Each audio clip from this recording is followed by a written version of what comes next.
Hey everybody, Brian here from quantlabs.net. Okay, so let's check out the more realistic survey that we've been running, the 3 questions.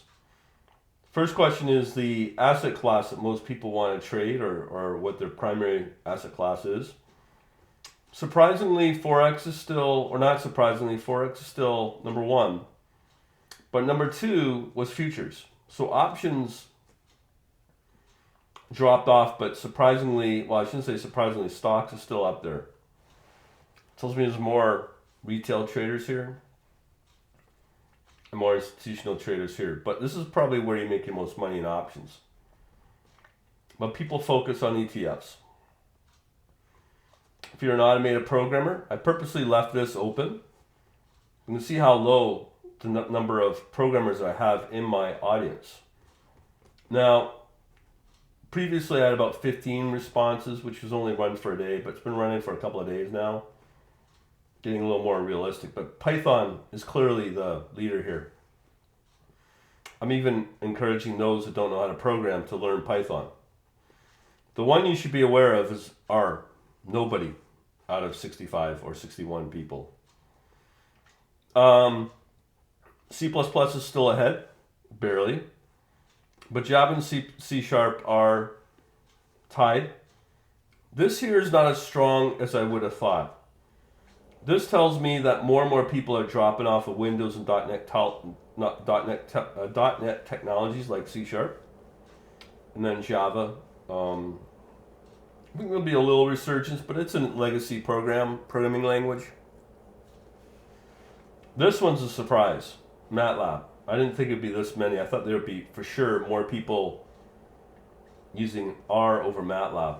But what can I say? MATLAB's gaining steam over probably machine learning. So the next area is interesting area to focus on or to improve on. Obviously, people come to me or to my group for market opportunities forecasting. Fair enough, half the people. Next is being able to risk assess trading opportunity. This is one form of definition of risk. I'm going to do another video on specific types of risk. Position sizing, portfolio weighting, and money management. Professional traders more focus on the reverse of this. Obviously, money management or risk management is probably priority over everything. The number one goal in trading is to retain your capital. Portfolio sizing and portfolio weighting is very important. We can see a lot of people don't use it. So a lot of these people probably are losing money. And funny thing is that I probably can assume that because they're coming to me for a solution.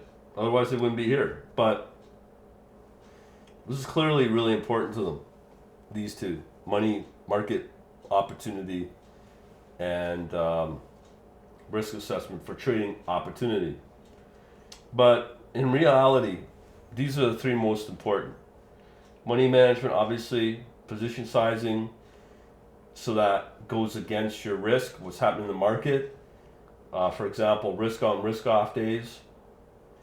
Portfolio weighting, obviously, where automation really is king, is portfolio weighting is very important in terms of getting maximum opportunity. So surprisingly, or I shouldn't say not surprisingly, people are not using it, but they are really shortchanging themselves if they don't fully understand it. So this is where the problems are. But the priority should be money management, position sizing, and really portfolio optimizing or weighting to get maximum return. But again, that's where the focus shall be in my system later on in the year. But primarily it'll be this and this, market opportunity forecasting as well as risk assessment for trading opportunity. On the get-go with my new service, we'll focus on those. But as the system goes live, trading-wise, these other ones will be priority. Interesting scenarios. Doesn't surprise me though in today's environment, 2017. But there you go. I'll talk to you later. Bye.